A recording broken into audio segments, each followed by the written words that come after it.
Assalamualaikum warahmatullahi wabarakatuh. Anu kuring hormat Bapak Kepala Sekolah. Abdi hormat ke Bapak Ibu Guru Pademel sareng Pademel. Sareng yen kuring resep sareng kuring rereus sadaya babaturan. Anu kesempatan nguntungkeun ieu hayu urang ngucap syukur ka payenan Allah Subhanahu wa taala.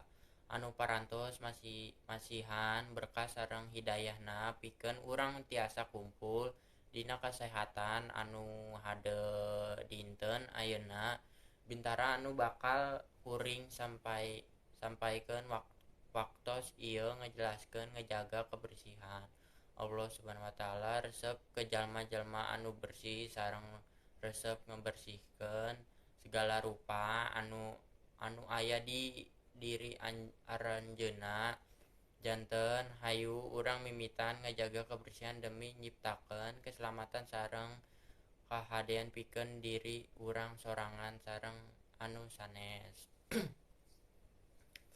Masalah kebersihan anu teu tiasa dikendali ku margi jalma henteu malire kebersihan. Tuang sampah anu henteu pernah dianggo sareng leres-leres diurus hasilna segala rupa jenis penyakit duanana anu ngeganggu napas karena penyakit sanes nyerang sababaraha jalma anu henteu ngartos pentingna ngajaga kebersihan. Nangging upami urang tetep ngejaga kebersihan masalah sapartos kitu mual ke kajantenan deui dina hal ieu pamarentah sareng masyarakat diharep tiasa gawe bareng dina ngajaga lingkungan anu bersih ku ngalarapkeun budaya cinta kana kebersihan.